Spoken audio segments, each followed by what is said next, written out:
बच्चों, आज हम 6 यूनिट का 21 चैप्टर जो कि जूलॉजी का पार्ट है वो स्टार्ट करने जा रहे हैं। मानव का अध्यावरणीय तंत्र या इंटेग्यूमेंट्री सिस्टम। तो सबसे पहले हमें पता होना चाहिए कि अध्यावरणीय तंत्र क्या है। तो हमारे शरीर में जो बाह्य आवरण होता है वो कौन सा होता है? त्वचा। त्वचा और त्वचा से जो व्युत्पन्न जो संरचनाएं हैं, त्वचीय व्युत्पन्न, जैसे कि रोम हो गए, बाल हो गए, नाखून है, ठीक है, हॉर्न है, इस तरह से जितनी भी त्वचा से व्युत्पन्न संरचनाएं हैं और त्वचा से मिलके जो बना सिस्टम है उसे ही क्या कहते हैं? अध्यावरणीय तंत्र कहते हैं, ये इंटेग्यूमेंट्री सिस्टम कहते हैं। तो त्वचा जो है ये सबसे बड़ा ऑर्गन होता है हमारे शरीर में। त्वचा के बारे में हम डिस्कस करेंगे डिटेल से।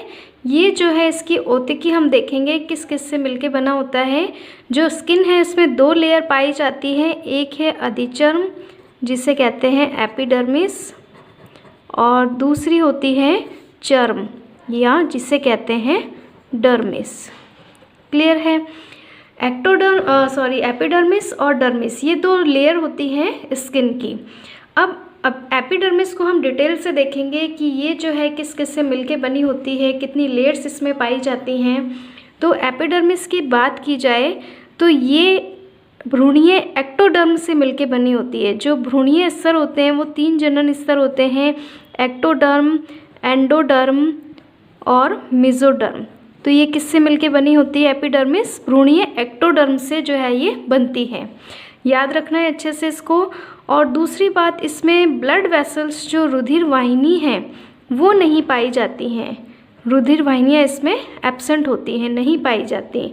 और जो एपिडर्मिस है ये कुछ स्थानों पर मोटी होती है और कुछ पर पतली होती है। जहाँ पर रगड़ लगती है वहाँ पर ये अधिक मोटी होती है, जैसे कि तलुए हैं और हथेली है, यहाँ पर ये मोटी पाई जाती है इसकी लेयर। जबकि जो नेत्र हैं और कॉर्निया हैं वहाँ पर ये क्या होती है? पतली होती है। ठीक है। अधिचर्म में अनेक जो है परतें पाई जाती हैं, इसलिए इसे बोलते हैं स्तरीय एपिथेलियम टिश्यू।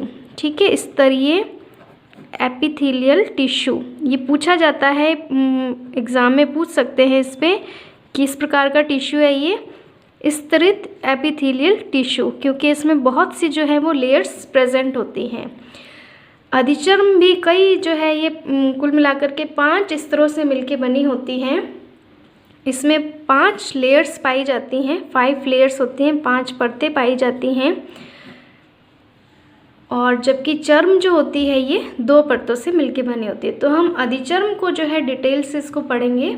चित्र में आप त्वचा का उदर्ग काट देख रहे हैं, एलएस देख रहे हैं। जो मैंने बताया था आपको कि जो त्वचा है वो 2 स्तरों से बनी है, अधिचर्म और चर्म। तो जो एपिडर्मिस है उसमें मैंने बताया आपको कि 5 लेयर्स जो हैं वो पाई जाती हैं। 5 लेयर्स नीचे से ऊपर की तरफ, जैसे ये इतना जो पोर्शन है ये 5 लेयर्स हैं। Stratum malpighii, stratum spinosum, stratum granulosum, stratum lucidum और स्ट्रेटम कॉर्नियम। तो ये भीतर से बाहर की तरफ है। ठीक है, क्योंकि चर्म जो है वो इतनी है और ये अधिचर्म जो है वो इतनी है। तो चर्म के ऊपर की तरफ भीतर से बाहर की ओर ये 5 स्तर जो हैं पाए जाते हैं। अच्छे से इनके नाम याद रखने हैं। 1 बाय 1 इनके सबके डिटेल्स जो है हम देखेंगे कि किसका क्या फंक्शन होता है, क्या इसमें विशेषता होती है इनके स्तरों की।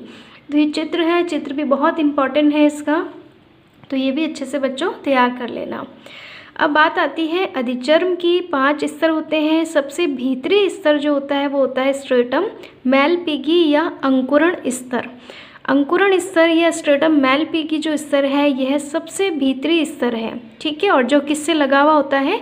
चर्म से लगा हुआ होता है।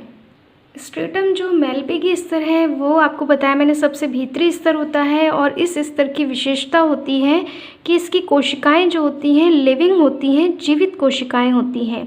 चर्म के ठीक बाहर की ओर ये स्तर होता है और चर्म के बिल्कुल सटा हुआ रहता है ये। और इसकी कोशिकाओं की एक और विशेषता है कि इसकी सभी कोशिकाएं स्तंभाकार होती हैं। ठीक है, इस तरह से इसकी कोशिकाओं का शेप है, स्तंभाकार होती हैं इसकी कोशिकाएं।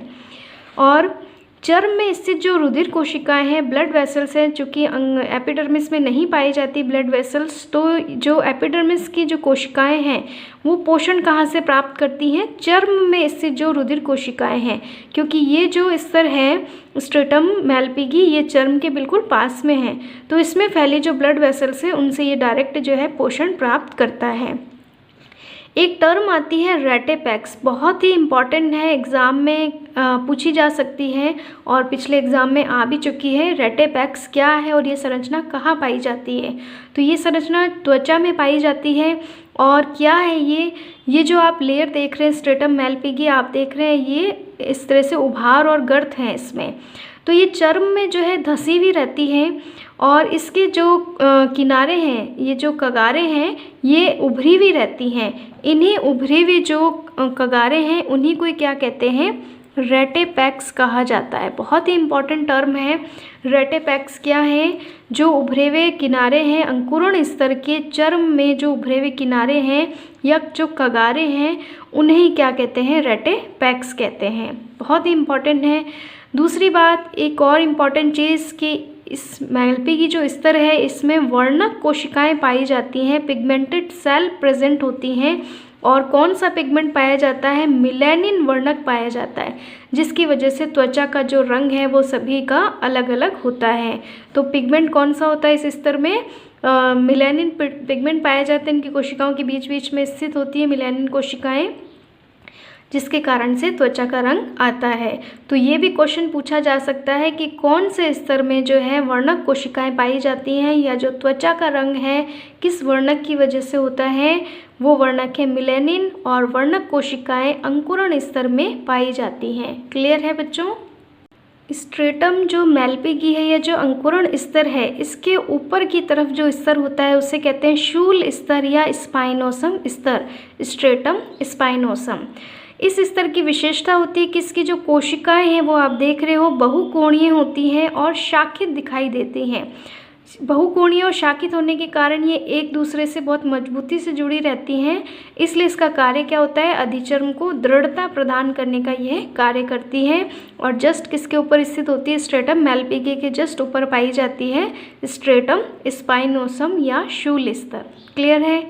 तीसरी जो लेयर है उसे कहते हैं कणी स्तर या स्ट्रेटम ग्रैन्युलोसम। ठीक है, ये जो स्ट्रेटम स्पाइनोसम के ऊपर की तरफ ये आप देख रहे हो, यह स्तर क्या है? स्ट्रेटम ग्रैन्युलोसम है। इस स्तर ये जो होती है ये 5 से 6 परतीय होती है। 5 से 6 इसकी लेयर्स पाई जाती हैं। चित्र में आपको 2 ही दिखाई गई हैं, लेकिन ये 5 से 6 स्तरीय होती हैं। दूसरी इंपॉर्टेंट चीज़, इनके कोशिका द्रव्य में केरेटोहाइलिन बहुत ही इंपॉर्टेंट है, अच्छे से याद रखना।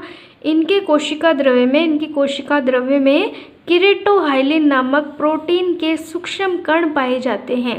तो यहाँ से भी एक क्वेश्चन बनता है कि कौन सी परत में जो है केरेटोहाइलिन के कण मिलते हैं? स्ट्रेटम ग्रैन्युलोसम में। या स्ट्रेटम ग्रैन्युलोसम में पाए जाने वाले कण जो है किस पदार्थ के बने होते हैं? केरेटोहाइलिन नामक प्रोटीन के बने होते हैं। तो बहुत ही इंपॉर्टेंट है, अच्छे से इसको याद रखना है। फोर्थ इसकी लेयर है स्ट्रेटम ल्यूसिडम। ठीक है, जो कि स्ट्रेटम ग्रैन्युलोसम के जस्ट ऊपर पाई जाती है। जो आप देख रहे हैं ये क्या है? स्ट्रेटम ल्यूसिडम है, या इसे स्वच्छ स्तर भी कहा जाता है। ये 3 से 4 परतीय होती है और चपटी कोशिकाओं से मिलके बना स्तर होता है। ठीक है, और दूसरी इंपॉर्टेंट चीज़ इसमें याद रखनी है आपको कि इनके कोशिका द्रव्य में एलिडिन नामक जो है पदार्थ भरा रहता है। कौन सा पदार्थ? एलिडिन पदार्थ भरा रहता है, जिसका निर्माण केरेटोहाइलिन के विघटन से होता है। जो इसके लेयर के नीचे जो लेयर थी जिसका क्या नाम था? कणी स्तरीय स्ट्रेटम ग्रैन्युलोसम, इसमें कौन सा पदार्थ भरा था? केरेटोहाइलिन नामक प्रोटीन के कण थे। तो केरेटोहाइलिन जब विघटित हो जाता है तो उससे बना पदार्थ कौन सा होता है? एलिडिन होता है। इसके कारण जो है इनका केंद्रक भी नष्ट हो जाता है और कोशिकाएं कैसी होती हैं? पारदर्शी हो जाती हैं। ठीक है, इसकी कोशिकाएं बिल्कुल पारदर्शी दिखाई देती हैं। इस स्तर को अवरोधक स्तर भी कहा जाता है, ये भी इम्पॉर्टेंट है। और अवरोधक स्तर होने के कारण ये क्या है? त्वचा जल रोधी हो जाती है। इस स्तर की वजह से त्वचा जो है वो जल रोधी हो जाती है। बहुत ही इम्पॉर्टेंट है। यहाँ से भी क्वेश्चन आ सकता है कि किस स्तर की वजह से त्वचा जो है वो जल रोधी हो जाती है। वो स्तर है स्ट्रेटम ल्यूसिडम, और इसमें कौन सा पदार्थ होता है? एलिडीन पदार्थ होता है, जो कि केरेटोहेलिन के विघटन से बनता है, जिसके कारण केंद्रक नष्ट हो जाता है इन कोशिकाओं का। कोशिकाएं बिल्कुल पारदर्शी सी हो जाती हैं, और इस स्तर का दूसरा नाम है अवरोधक स्तर। क्लियर है? बहुत ही इम्पॉर्टेंट है ये भी। और सबसे बाहर की तरफ जो स्तर पाया जाता है, जो भीतर से बाहर की तरफ में पांचवा जो स्तर है, या बाहर से हम कहें तो ये पहला स्तर है, जिसे कहते हैं स्ट्रेटम कॉर्नियम या किरण स्तर। सबसे बाहर की तरफ स्थित होता है ये, और इसकी कोशिकाएं कैसी होती हैं? चपटी और पतली और शल्काकार होती हैं, जैसे कि आपको चित्र में भी दिखाई गई हैं, शल्क के आकार की होती है, शल्काकार होती हैं। क्लियर है? इसकी कोशिकाएं निर्जीव होती हैं, और यह सबसे मोटा स्तर है। लगभग 8 से 10 परतें जो हैं इस स्तर में पाई जाती हैं।